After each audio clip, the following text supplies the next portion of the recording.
Oke, Des. Jadi apa nih yang bisa kita diskusikan hari ini? Kamu ada pertanyaan apa?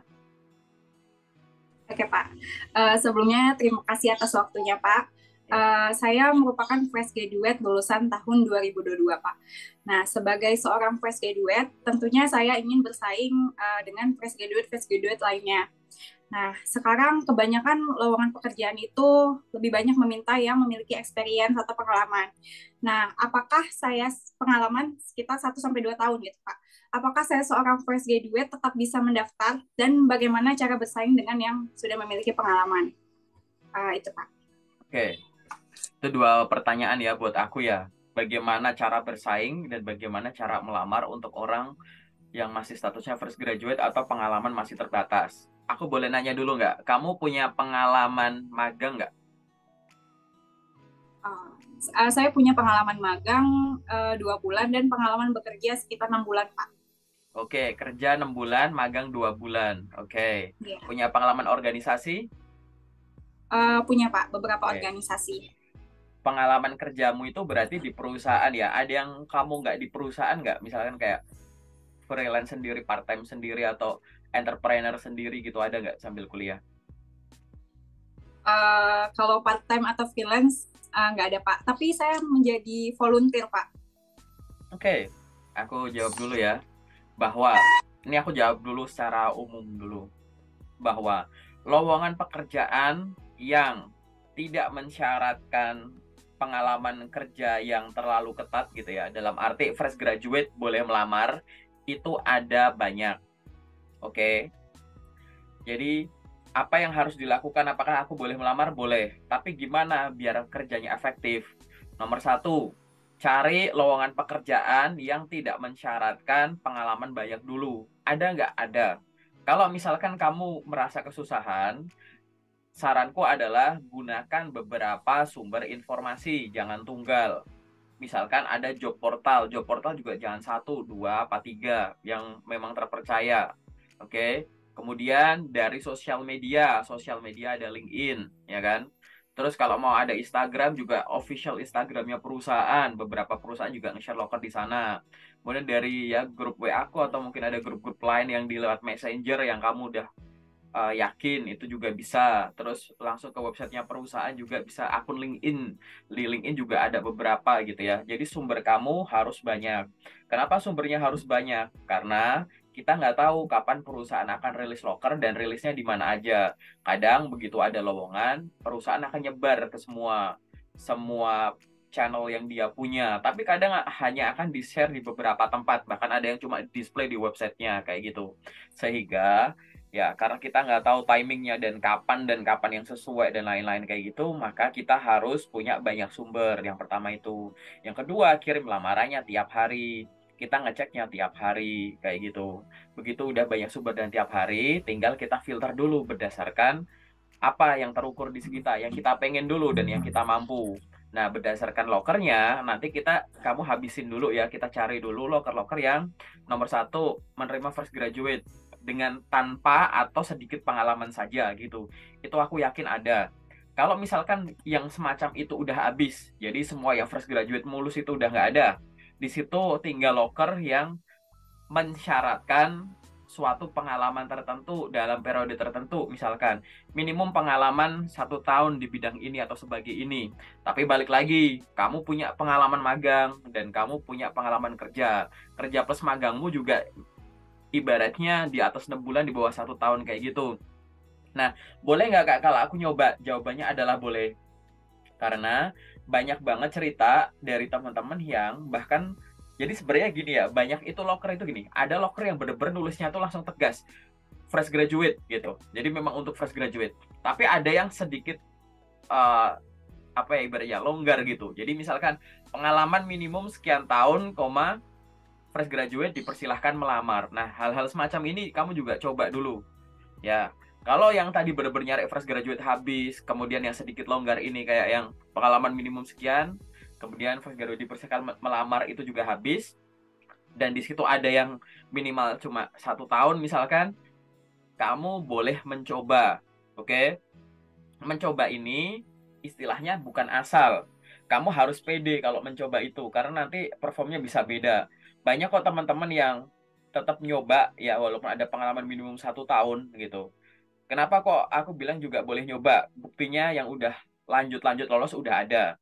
Yang nomor dua, orang-orang yang em, di kualifikasi lokernya itu udah memenuhi semua, itu belum tentu kepanggil. Jadi ibaratnya artinya kalau ada suatu kualifikasi yang kamu tidak penuhi secara utuh, ada kemungkinan dipanggil juga gitu. Karena banyak case yang aku kayaknya udah cocok semuanya sama lokernya, aku nggak kepanggil gitu. Nah di sini kan ketidakcocokanmu bukan karena tidak bisa, tapi aku bisa, tapi punya kesempatan baru sebentar gitu misalkan. Alasan ya, alasan kenapa kok durasi itu dimasukkan kan mungkin harus ada pengalaman, pengetahuan, dan keterampilan tertentu yang harus dimiliki, yang biasanya rata-rata akan diperoleh dalam waktu 1 tahun. Tapi di sini kamu berani maju, nanti di sesi detail aku akan lihat dulu ya CV-nya, bahwa seolah-olah kamu bilang begini, Bapak atau Ibu, pengalaman saya memang belum genap 1 tahun, baru beberapa bulan. Namun dari waktu yang terbatas ini, dari waktu yang beberapa bulan ini, saya sudah memiliki tanggung jawab segini besar dengan prestasi segini banyak dan sekarang saya udah bisa ini itu kayak gitu. Kenapa kok saya bisa semacam itu? Karena periodenya saya pendek, tapi kegiatannya padat, disebut intensitas tinggi. Makanya saya cepat pinter setara dengan orang-orang yang mungkin pengalamannya minimum 1 tahun. Nah, hal semacam inilah yang harus kamu sampaikan secara tertulis di CV. Suka nggak suka, mau nggak mau, kamu akan dinilai dari apa yang tertulis dulu. Jadi pastikan bahasa yang barusan ini, ya, ini kan sebenarnya kamu ingin mengalihkan Pak atau Bu, coba aja saya dulu, mungkin belum 1 tahun, tapi saya udah pernah memiliki tanggung jawab segini banyak dan sekarang saya bisa banyak. Nah itu ya tertulis di CV gitu. Nanti kita lihat kamu penulisannya udah bener belum gitu ya. Ini berdasarkan apa yang udah kamu punya sampai detik ini. Cara bersaingnya adalah tadi, konsisten lamar setiap hari, sumber lokernya banyak, cari loker yang sesuai kualifikasi, dan tadi ada promosi diri terhadap apa yang sudah kamu miliki sampai dengan sekarang. Itu adalah cara cara kamu bersaing dengan kompetitor-kompetitormu yang lain gitu ya, dengan apa yang sudah kamu punya sekarang. Nah, namanya persaingan itu akan terus berlanjut sampai kapanpun selama kamu ada di industri kerja gitu kan. Sehingga setiap harinya di samping kamu sibuk melamar kerja, kamu juga harus sibuk pengembangan diri dan branding. Oke? Kamu tiap hari harus ada porsi untuk pengembangan diri. Belajar sesuatu yang kamu belum tahu, baru denger, padahal itu dibutuhkan untuk jabatan yang selalu kamu lamar. Atau mungkin kamu mengasah sesuatu yang kamu bisa tapi belum terlatih, masih banyak kagoknya, masih harus pelan-pelan kerjainya, padahal itu dibutuhkan untuk posisi yang selalu kamu lamar dengan kamu yang mahir. Entah kemampuan bahasa, kemampuan hardware, software, pengolahan ini itu gitu. Jadi mempelajari apa yang belum bisa, mengasah apa yang kamu udah bisa biar terlatih, dan mempertahankan atau meningkatkan yang kamu udah mahir, kayak gitu. Harus semacam itu tiap hari, jangan sampai sehari kamu apply doang, jangan sampai sehari kamu belajar, webinar, ikut ini itu, tapi nggak ada apply-nya gitu ya kan? Nah, selain pengembangan diri, ada yang namanya branding. Branding ini apa? Branding itu intinya adalah memberitahu perusahaan ada orang sehebat kamu tanpa ngirim CV. Jadi memberitahu perusahaan itu ada dua. Ada cara aktif. Cara aktif tuh ngirimin CV kemana-mana nih. Ini kan ngirim CV artinya membantu perusahaan ya, memberitahu perusahaan ada orang sehebat saya, ini loh saya gitu, dengan cara ngirim CV. Tapi ada juga cara memberitahu perusahaan ada orang sehebat kamu tanpa kirim CV, yaitu dengan branding. Branding paling mudah di sosial media. Sosial media paling gampang ya LinkedIn. Walaupun kamu punya sosial media lain ya nggak apa-apa gitu. Sejauh ini penggunaan sosial media, kalau kamu hanya sekedar untuk informasi, entertainment, coba fokusin buat karir. LinkedIn-mu dicek lagi, udah bener belum cara bikinnya. Kalau cara bikinnya udah bener, aktivitasnya udah bener belum, kegiatan di dalamnya. Banyak dari teman-teman bikin LinkedIn-nya buru-buru, atau ada yang bikin LinkedIn-nya udah lengkap tapi nggak ada aktivitasnya, atau mungkin dua-duanya juga kurang optimal gitu. Sehingga itu adalah cara berkompetisinya. Sehingga kompetisi nanti tuh jadi apa? Cepet-cepetan nemuin info loker, cepet-cepetan. Jadi kompetisi itu bisa pinter-pinteran, hebat-hebatan, banyak-banyakan, rutin-rutinan, cepet-cepetan gitu ya, gitu-gitu. Pokoknya ada an-annya kayak gitu. Itu adalah cara bersaing gitu. Jadi misalkan kayak, oh kalau hebat-hebatan mungkin aku masih kalah ya pengalaman dengan yang udah punya pengalaman setahun 2 tahun, tapi aku bisa menang lewat cepet-cepetan gitu. Mungkin mereka lebih hebat dari aku, tapi mereka mungkin dapatin info loker nggak secepat aku. Jadi begitu aku jago nemuin loker, begitu langsung aku lamar tanpa aku nunda. Jadi orang-orang hebat itu belum nemuin info loker ini, misalkan kayak gitu. Atau ini orang-orang hebat ini biasanya nggak konsisten, kan sibuk macem-macem gitu. Aku orangnya konsisten, aku akan menang lewat konsistenannya ini. Mungkin mereka sehari ngirim, sehari enggak, aku ngirimnya tiap hari, aku mantau lokernya tiap hari. Jadi aku akan menang dari orang yang lebih hebat dari aku lewat konsistensiku, misalkan kayak gitu. Nah, ini adalah bentuk-bentuk strategi yang bisa kamu lakukan gitu. Nah, sampai di sini aku pengen menyimpulkan bahwa kalau mau ngirim lamaran nggak apa-apa, konsisten dulu gitu ya. Nomor satu adalah tadi konsistensi dan gunakan multi channel gitu kan. Kemudian kirimkan sesuai dengan hierarki, minta yang nggak ada syaratnya dulu, habis itu yang syaratnya agak longgar, baru kalau mau nyoba yang ada syaratnya, dengan catatan di situ kamu ingin promosi pengalaman kamu sejauh ini. Dan yang selanjutnya, persaingan dengan job seeker lain ada dua, yaitu persaingan dengan apa yang sudah kamu punya dan dengan apa yang bisa kamu tumbuhkan. Yang apa yang kamu punya, ya kamu bersaing dengan cara apa? Tadi memberitahu perusahaan sebanyak-banyaknya ada orang sehebat kamu dengan cara aktif atau cara branding, cara pasif. Selain itu, kamu juga meluangkan waktu untuk pengembangan diri, melatih yang masih perlu ditingkatkan. Nah, itu jawaban dari 2 pertanyaan kamu. Ada tanggapan nggak atau ada yang kurang jelas? Oh iya, saya mau nanya lagi Pak masalah personal branding. Saya sebenarnya masih kurang paham mengenai pembrandingan diri gitu. Kira-kira hal apa yang bisa kita branding di LinkedIn? Seperti postingan-postingan apa yang harus kita posting di LinkedIn? Karena ada beberapa orang juga ngerasa kurang pede untuk memposting sesuatu di LinkedIn. Dan apakah kita seperti memposting-posting project yang udah pernah kita lakukan atau memposting CV kita supaya HR bisa ngelirik LinkedIn kita gitu Pak?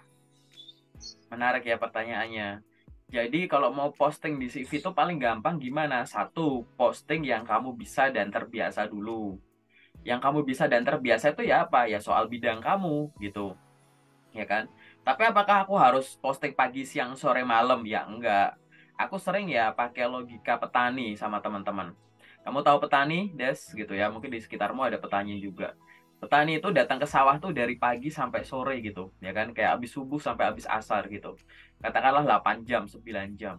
Waktu dia 24 jam. Tapi dia berhasil membranding diri dia sebagai seorang petani. Kenapa kok dia ke sawah cuma 8 jam, 9 jam, waktu dia 24 jam, tapi dia dikenal sebagai petani? Kenapa nggak dikenal sebagai orang rumahan? Paham nggak? Gitu. Berarti durasi di sini nggak terlalu ngaruh. Ya, lamanya kamu nongkrongin LinkedIn itu nggak ngaruh buat branding. Gitu. Oh ya gitu, ya buktinya gitu, petani kan nggak harus 24 jam ada di sawah gitu ya, tidur di sawah, makan di sawah, mandi di sawah, santai-santai di sawah kan enggak. Tapi dia berhasil membranding diri dia sebagai petani. Kenapa? Karena dia fokus dalam melakukan sesuatu, yaitu mulai dari olah sawah sampai dengan panen yang memberikan impact ke banyak orang. Di mana pada saat melakukan itu dia konsisten dengan atribut-atributnya. Kalau kamu sengaja pakai caping ke sawah, bawa cangkul, sehari doang datang, apa kamu akan dikenal sebagai petani? Kan enggak. Atau kamu aku kasih kerbau, naik kerbau ke sawah, tengah sawah, udah sehari doang pulang. Nggak bisa. Atau kamu ada di pinggir sawah sambil mainan HP, apa kamu disebut petani? Ya juga enggak, kayak gitu. Jadi harus ada konsistensi yang dibangun secara terus-menerus dan memberikan impact. Kayak gitu. Fokus aja memberikan impact. Karena nanti yang namanya brand itu akan muncul sendiri saat orang mengenal kamu. Nah, dari sini bisa disimpulkan bahwa apa? Kita gabungkan aja logika petani dan logik yang sebelumnya aku sampaikan, bahwa kamu itu harus mulai bikin postingan dari kamu apa yang bisa dan terbiasa. Coba bikin postingan apa yang kamu bisa dan terbiasa secara konsisten. Nggak harus selalu yang berhubungan dengan bidang kamu kok. Sesekali hobi kamu, sesekali project, sesekali apa, sesekali sambil buka buku kuliah kamu waktu ngambil mata kuliah tertentu. Kadang tips dan trik sederhana, kadang apa kayak gitu. Tapi konsisten tiap hari nongol misalkan. Minimal sih kalau lewat lewat algoritmanya LinkedIn itu 3 kali seminggu gitu, kayak selang-seling posting, besok enggak, posting enggak. Tapi kalau bisa one day one post lebih bagus gitu. Jadi kamu rutin memberikan postingan, tapi gimana ya kalau apa namanya engagementnya cuma dikit, impresinya dikit. Nah, selain bikin postingan, kamu juga harus paham bahwa kamu harus apa misalkan bangun koneksinya. LinkedIn itu sosial media, ada unsur sosial, ada unsur medianya. Media ini kamu anggap sebagai job seeker tuh ya media dapetin loker, media ngirim lamaran, media posting, media branding. Tapi unsur sosialnya mana? Nah, unsur sosial ini apa? Ya connect ke orang baru, follow orang baru, tadi bikin postingan juga gitu ya. Kemudian komen postingannya orang, reshare, repost ini itu. Itu kegiatan-kegiatan yang harus ada. Banyak orang menggunakan sosial media tapi timpang gitu. Kebanyakan medianya, media hiburan, tapi unsur sosialnya nggak ada. Jadi banyak koneksi, banyak follower, tapi nggak ada yang kenal di dunia nyata. Nggak pernah nyapa, cuma ngoleksi angka di jumlah following atau follower. Dan di situ dimanfaatkan sama orang-orang yang memang secara psikologis ya ngejar angka itu. Tapi teman di dunia realnya yang ngasih impact real nggak ada gitu. Nah, itu jangan sampai terjadi. Jadi ibaratnya kamu cuma ngejar-ngejar angka-angka itu gitu. Percuma kalau kalau angkanya puluhan ribu, ratusan ribu tapi nggak ada interaksi di dalamnya. Sehingga untuk membangun sesuatu yang berkualitas gitu daripada di platform-platform lain, menurutku LinkedIn adalah sosial media networking profesional yang paling bagus. Sampai detik ini belum ada yang mendekati gitu, belum ada. Jadi dia benar-benar masih monopoli, masih kuat gitu. Ya. Nah, coba itu tadi bikin postingan yang konsisten. Nanti aku ajarin bagaimana cara pakai hashtag gitu. Jadi setiap postingan dikasih hashtag biar banyak yang ini engagementnya. Sambil kamu connect dan follow orang baru. Nanti lama kelamaan itu pasti akan tumbuh. Orang yang kamu connect, kamu follow siapa? Ya kalau kamu job seeker ya connect sama recruiter gitu. Rekruternya rekruter siapa? Lah balik lagi gitu. Kalau misalkan kamu supplier nih, kamu punya kebun strawberry, kamu punya kebun strawberry, biasanya kamu kamu pengen jual itu ke pedagang-pedagang di pasar tradisional misalkan dari kamu kan gitu. Set. Nah, kamu kira-kira bakal connect ke pedagang-pedagang buah atau pedagang elektronik kira-kira kayak gitu. Kayak pasti kan ke pedagang buah gitu maksudku. Karena memang produkmu cocoknya ke sana gitu. Nah, ini juga kamu bisa bikin planning koneksi dengan cara semacam itu secara general kayak gitu.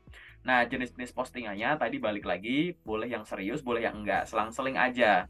Tapi di LinkedIn itu ada yang namanya postingan yang dilarang. Oke, dilarang itu akan ada dua jenis. Ya, ada yang dilarang by LinkedIn dan by system karena ngelanggar guidelines-nya. Oke, yang nomor dua ada yang ngelanggar tapi nggak ngelanggar by system, nggak ngelanggar guidelines, tapi nanti tegurannya bukan dari LinkedIn-nya, tapi dari sosialnya, gitu. Jadi ada pelanggaran yang sama LinkedIn nggak boleh, sama ada postingan yang sama LinkedIn boleh, tapi kalau yang sama LinkedIn nggak boleh ini, nanti tegurannya sama LinkedIn, gitu. Jadi entah postingannya hilang, kayak ditegur ini itu, kayak akunnya disuspend atau dan lain-lain. Tapi ada yang posting tetap boleh, tapi nanti tegurannya teguran sosial, gitu. Nah, aku mau bahas yang sama LinkedIn ini nggak boleh ya. Sebenarnya sederhana ya postingan-postingan LinkedIn itu. Jadi yang sama kayak sosmed yang lain lah, nggak boleh ada unsur sara, nggak ada hate speech gitu-gitu ya, ketidak sopan, kesusila, ada lain-lain kayak gitu. Sederhana lah postingan-postingan kayak gitu, dan itu nggak boleh. Impersonation, pura-pura jadi orang lain gitu, itu juga nggak boleh gitu. Nah, itu juga apa namanya? Yang sama LinkedIn by system itu nggak boleh kayak gitu. Tapi ada postingan-postingan ya lolos verifikasi itu tetap oh ini boleh nih gitu. Tapi sebenarnya itu nggak layak ada di LinkedIn gitu. Nanti tegurannya teguran sosial. Apa itu misalkan? Satu, postingan dokumen pribadi gitu. Dokumen pribadi ini termasuk aku anggap termasuk CV juga gitu. Jadi posting CV di timeline di feed LinkedIn itu sama LinkedIn nggak ditegur. Buktinya nggak pernah ada kasus yang dihapus sama LinkedIn karena kondisi cuma posting doang gitu ya. Tapi gitu, posting CV itu nanti akan ditegur sama siapa? Sama sosial kayak gitu. Kenapa? Mungkin sejauh ini nggak apa-apa. Ada kok orang yang dapat kerja gara-gara posting CV, Kak. Ya. Tapi kamu tahu nggak banyak orang yang datanya disalahgunakan gara-gara posting CV? Kayak gitu. Banyak sekali penyalahgunaan yang aku udah bertahun-tahun ngadepin itu gitu, bantuin teman-teman yang kena itu gitu. Penyalahgunaan data itu termasuk bentuk hukuman sosial. Salah sendiri kamu sebar gitu. Dan itu mungkin LinkedIn juga nggak bisa ngelindungin. Karena ibaratnya kalau LinkedIn nanti turun tangan, misal LinkedIn turun tangan juga, lah kamu nggak ngikutin ini gitu. Bukan LinkedIn ngasih pembiaran, sebenarnya itu udah resikomu sendiri. Ibarat kayak kita udah ngasih saran, rekomendasi jangan posting ini ya gitu. Tapi orang dengan enaknya posting CV misalkan, gitu kan. Penyalahgunaan informasi di CV itu banyak gitu. Sekarang simpelnya gini aja deh, Des. Kita nggak kenal nih, misal kita nggak kenal. Terus aku follow IG-mu. Aku follow kan IG-mu. Terus habis itu aku DM kamu. Selamat siang, Kak. Salam kenal. Kak, minta nomor HP-nya dong gitu. Kamu ngasih nggak? Aku barusan aja follow gitu. Enggak. Enggak ya, gitu. Enggak. Kalau enggak, oke. Kalau enggak, misalkan, Kak, follow back dong gitu. Kamu follow back nggak? Aku baru follow dan kamu nggak tahu aku siapa. Mau langsung kamu follow back gitu nggak? Tanpa pertimbangan Enggak, atau aku gitu. cari tahu dulu. Ya, gitu ya. Nah, maksudku tuh kayak gini loh. Ada orang yang sama gitu ya. Dia itu di sosmed platform lain, katakanlah Instagram gitu ya. Di follow orang aja belum tentu langsung di follow back, ya kan? Udah di follow sama orang, terkoneksi, orang tersebut nge-DM minta nomor HP, itu aja nggak langsung dikasih, bisa jadi malah iya apa sih, mah diblok sama kamu ya. Lah, tapi kok bisa orang yang sama ini di LinkedIn dia tuh nggak dimintain nomor HP, ya kan, malah nyodorin CV. Itu nggak cuma ngasih nomor HP, itu foto dikasih, alamat dikasih, email dikasih, perjalanan hidup dikasih, bahkan itu ngasihnya tuh bisa dilihat tanpa perlu orangnya connect dulu gitu. Kok bisa ngerasa seaman itu gitu loh. Dan ini dilakukan secara berulang di LinkedIn gitu ya. Jadi kayak bagus, sisi positifnya adalah banyak user yang merasa ini safe, ini akun yang safe, ini aplikasi yang safe, sorry, kayak gitu ya kan. Tapi not exactly kayak gitu beneran deh gitu. Nah, ini kan lucu, Anda merasa aman dan memberikan data itu, belum lagi nanti ada yang posting itu upload sambil ada KTP tuh, waktu itu aku pernah nemuin banyak tuh, tapi sekarang udah sangat berkurang. Sebelum momen COVID tuh bener satu PDF isinya tuh kayak dokumen yang biasa buat ngelamar kerja itu. KTP, Iya, ijazah, transkrip gitu-gitu jadiin satu. Nah, ini tambah konyol. Termasuk pas foto. Banyak orang perkenalan diri yang dilampirin pas foto. Aku kasih tahu ya, gambar itu sebaiknya merupakan ilustrasi dari caption. Jadi kamu captionnya tuh menceritakan projectmu, maka gambarnya tuh bisa kamu lagi ngerjain project atau dokumentasi projectnya gitu. Nah, sekarang balik lagi, perkenalkan nama saya ini bla bla bla bla bla. Profilmu kan udah ada foto nih. Kenapa yang dilampirin itu pas foto gede banget kayak gitu? Ya nggak apa-apa dong, kan aku good looking gitu. Ya betul, itu betul. Karena LinkedIn pun nggak menghapus postingan foto itu. Tapi aku udah sangat-sangat sering menemukan akun yang menyalahgunakan foto ini yang udah dipost gitu. Mau yang nggak sopan secara verbal, secara chat, menggunakan foto dipakai di akun lain dan lain-lain gitu. Gitu. Ya beruntung kalau kamu post tapi kamu nggak good looking, kamu so-so aja ya aman gitu. Tapi kalau kamu terlalu good looking jangan. Aku udah banyak banget guys kayak gitu. Yang aku sendiri lagi yang handle gitu. Bener-bener kayak langganan tim customer service-nya LinkedIn kayak gitu. Aku yang bantuin report sana sini. Jadi penyalahgunaan. Jadi gambar yang ada itu silahkan gambar-gambar yang merupakan ilustrasi dari caption yang kamu post. Kamu mau posting soal apa gitu kan? Gitu. Dan postingan itu balik lagi. Ide posting tuh banyak loh di LinkedIn gitu kan. Nah, maksudku ya, aku akan sangat menyarankan CV sama pas foto tuh dicoret dulu aja. Kayak nggak ada postingan lain. Kalau mau memberitahu bahwa Anda sedang open to work, ya nggak harus segitunya. Demi keamanan data. Kecuali memang ada cara main sosmednya gitu. Jadi bahkan di Instagram pun, Kak, minta nomor HP-nya langsung dong kasih. Makanya aku suka heran gitu. Aku tuh ini survei satu-satu teman-teman aku nanya ya. Kalau kamu nggak kenal aku di IG, bakal langsung ngasih nomor HP nggak? Enggak lah, Kak. Lah ini kamu kok bisa langsung ngasih nomor HP ini di LinkedIn, nah kayak gitu. Dan ini udah balik lagi ya. Kalau nanti kamu mungkin di jalan akan menemukan orang yang bilang, tapi si ini dapat kerja kok gara-gara posting CV ya. Ya kayak gitu. Tapi emang kamu nggak kelihatan tuh orang-orang yang disalahgunakan datanya dengan indahnya gitu. Gitu. Nah itu. Jadi nanti itu ya saranku ya gitu. Jadi postinglah dengan Iya. bijak sesuai dengan guidelines yang berlaku. Nah itu adalah terkait dengan LinkedIn gitu. Ada lagi nggak yang kamu masih bingung yang sifatnya general? Oke. Terima kasih jawabannya Pak, itu sangat membantu sih, banyak yang saya nggak tahu jadi tahu gitu. Kemudian saya mau nanya soal ini Pak. Jadi kan ada beberapa lowongan pekerjaan tuh yang dipublish dan ada yang enggak gitu Pak. Nah, pertanyaan saya, boleh nggak sih Pak kita saat berkoneksi dengan HR itu boleh nggak kita misalnya menchat atau mendirect message melalui LinkedIn, memperkenalkan diri atau mengirimkan CV langsung ke HR itu gitu, boleh nggak sih Pak? Jadi Ya. tanpa HR-nya membuka loker, kita langsung nanya gitu ke HR-nya. Gitu. Oke. Jadi pada saat kita ingin berkoneksi dengan orang dan kita akan meninggalkan pesan, di LinkedIn itu ada dua cara. Pertama, bisa mengirimkan pesan sambil mengirimkan koneksi, atau mengirimkan koneksi dulu, baru nanti kalau udah dikonfirm, baru kamu mengirimkan pesannya. Oke? Nah, balik lagi, ini namanya sosial media, jadi etika komunikasinya sama. Pada saat Anda berkomunikasi pertama kali, pasti di situ harus ada perkenalan diri dan penyampaian maksud. Oke? Jangan langsung to the point kayak hard selling bahasaku. Kamu nanya plus ngirim CV, ya nggak gitu. Ya, sama kayak kamu di DM sama orang tiba-tiba dicecar, Kak, saya sales kendaraan ini, Kak, ayo ini kita lagi promo, ini siapa orang, tiba-tiba langsung kayak gitu. First impressionnya rusak gara-gara itu. Jadi berkoneksilah dengan cara tadi berkomunikasi, mulai dari perkenalan diri dan sampaikan maksud.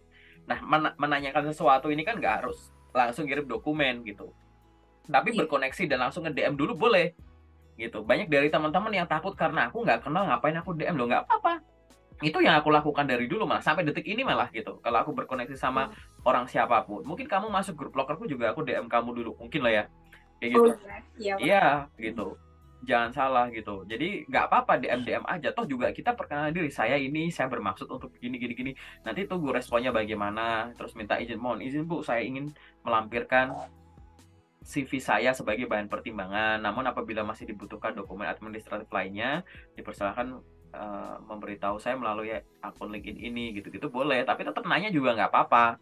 DM aja nggak masalah. Misalkan, terima kasih Pak sudah menerima permohonan koneksi saya beberapa waktu yang lalu atau tadi saya melihat Bapak memposting informasi lowongan pekerjaan di perusahaan Bapak sebagai A, B, dan C.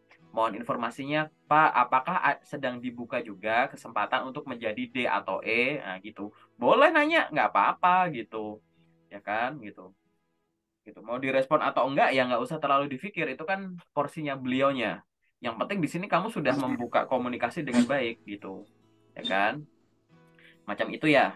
Dan itu bagus ya untuk menumbuhkan, satu, buat kepedean buat kamu sendiri, ya kan? Kedua, meningkatkan kemampuan komunikasimu secara gitu kan. Kemudian apalagi ya, menumbuhkan akunmu gitu. Karena kan nambah koneksi gitu. Oke, itu biar luwes kalau nge-DM DM. Oke, ada lagi nggak yang sifatnya general? Oke, selanjutnya aku mau nanya nih Pak, kira-kira dalam melamar pekerjaan, domisili itu berpengaruh nggak sih Pak dalam tingkat kelulusan kita gitu? Menarik nih pertanyaannya nih. Udah agak lama ini aku udah jawab beberapa bulan yang lalu ada yang nanya ini juga gitu ya. Faktor domisili adalah faktor yang bisa berpengaruh dan bisa enggak. Oke. Berpengaruhnya ini tidak hanya dilihat dari sisi penempatan, tapi dari proses rekrutmennya juga. Oke. Jadi dari proses rekrutmennya itu juga berpengaruh. Faktor domisili itu ada yang berpengaruh dari sesi rekrutmen apa? Misalkan rekrutmennya itu membutuhkan kehadiran secara offline, ya kan? Offline butuh segera, nggak bisa banyak reschedule gitu. Sehingga ya perusahaan lewat recruiter juga punya perasaan lah, nggak mungkin kamu domisili jauh langsung kita bolak-balikin kayak gitu, ya kan? Biasanya akan mencari yang bisa fast respon dulu kayak gitu. Tapi bisa juga rekrutmen itu nggak terlalu berpengaruh. Asal apa? Asal dari jadwalnya orangnya itu bisa datang ke sini atau memang diadakan secara online terus gitu. Kayak adikku kantornya nggak ada di Indonesia, dia kerjanya di Indonesia. Ya udah online terus nggak masalah. Berarti faktor domisili nggak ngaruh di sini. Ya ini dari sisi rekrutmen. Dari sisi penempatan juga sama. Dari sisi penempatan ada yang nggak berpengaruh dari masalah domisili karena bahkan banyak loker yang tulisannya bersedia ditempatkan di mana saja di seluruh Indonesia gitu-gitu kan. Asal kamu bersedia, domisilimu nggak terlalu ngaruh. Tapi ada juga domisili-domisili tertentu yang berpengaruh. Misalkan posisi-posisi yang membutuhkan pemahaman area.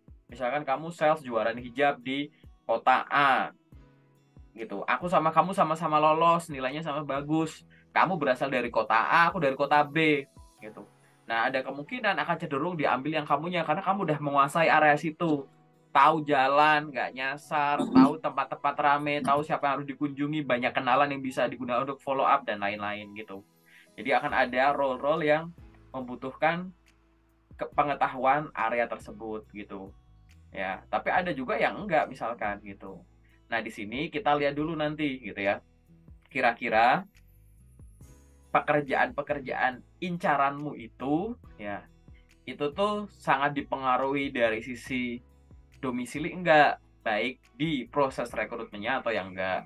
Kalau memang misalkan aku ngincer suatu daerah, Kak, tapi di sana tuh ya sejauh ini performnya tuh biasanya ngambil di daerah sekitar sana padahal pengen ke sana. Balik lagi, kamu harus ada fleksibilitas.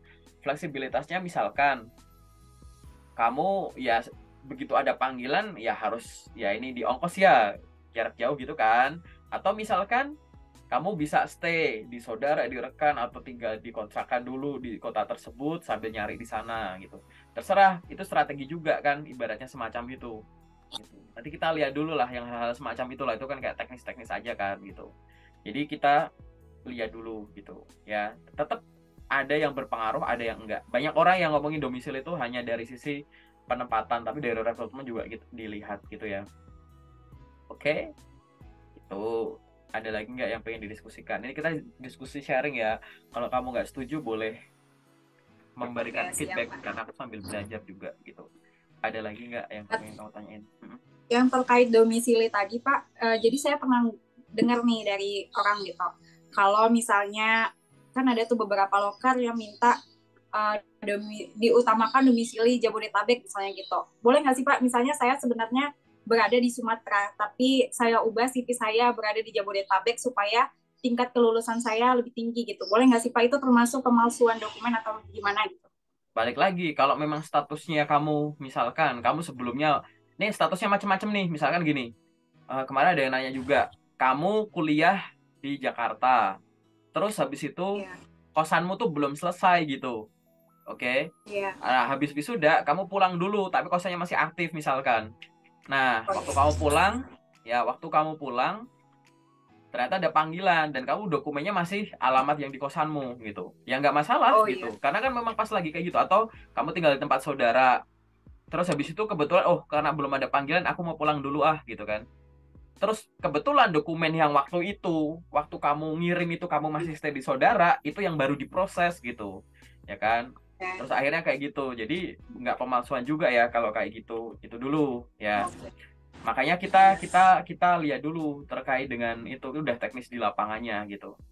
Oke, yang penting tadi perusahaan itu seneng kalau pemenuhan karyawannya itu segera dan sesuai kualifikasi yang dicari gitu kan. Tuh, jadi terkait domisili itu bisa semacam itu. Nanti case-case yang udah pernah kamu hadapi kayak gimana di sesi detail bisa kita diskusikan gitu. Oke, siap. Oke, ini pertanyaan terakhir Pak yang mau saya Apa tuh? ajukan ke Bapak. Apa tuh? Kalau misalnya di dalam suatu lowongan pekerjaan, kita diminta mengirimkan CV gitu. Boleh nggak Pak kita inisiatif sekalian mengirimkan misalnya portofolio atau surat lamaran atau sertifikat-sertifikat pendukung lainnya gitu? Ya, khususnya pada saat pengiriman via email, ya jangan cuma ngirim CV aja. Kalau saranku itu minimal itu harus ada dokumen lain gitu. Kenapa kok harus ada dokumen lain? Nanti kamu bisa lihat di LinkedIn. Di LinkedIn itu ada loker tulisannya minta kirimkan CV. Terus akhirnya dikirim CV aja gitu. Banyak teman-teman yang lakuin itu. Ya, Iya. iya ini yang diminta cuma CV kok Kak gitu. Terus habis itu aku bukain Iya. loker lain. Nanti kamu nanti ngecek sendiri boleh. Nanti aku liatin boleh. Atau yang nonton sampai menit ini silahkan cek. Nanti ada loker yang tulisannya gini. Silahkan kirimkan lamaran ke bla bla bla @gmail.com misalkan. Itu yang diminta cuma surat lamaran loh itu. Apa kamu cuma ngirim lamaran, surat lamaran? Di lokernya tulisannya silahkan kirimkan lamaran ke ini @gmail.com sama apa.co.id. Tulisannya silahkan kirimkan lamaran, bukan kirimkan CV.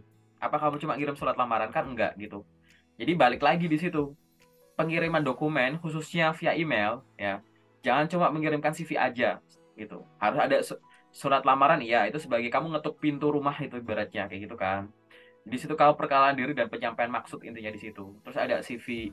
Nah, dokumen pendukung macam-macam.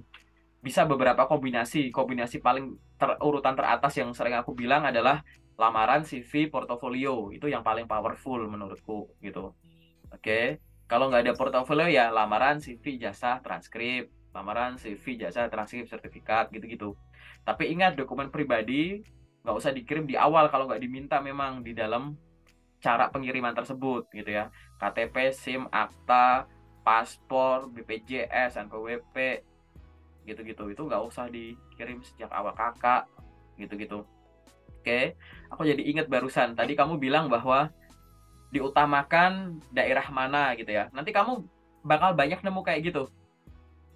Iya. Mampu berbahasa Inggris, koma, Oh iya. lancar Iya, iya. berbahasa Mandarin adalah nilai tambah gitu. Ah Ada iya yang Pak. tulisan kan kayak gitu atau diutamakan mana gitu. Kita tuh harus Iya. mikirnya tuh jangan terlalu berat gitu. Mampu berbahasa Oke. Inggris, bahasa Mandarin merupakan nilai plus. Berarti kan wajib Inggrisnya ya udah coba dulu gitu loh. Diutamakan Oke. daerah sini. Ya udah, berarti kan daerah luar nggak dilarang, kirim aja gitu. Iya. Jadi jangan terlalu bingung akhirnya kamu nggak berani ngirim. Oke? Oke, Sampai siap di Pak. sini cukup jelas ya. Cukup jelas Bang.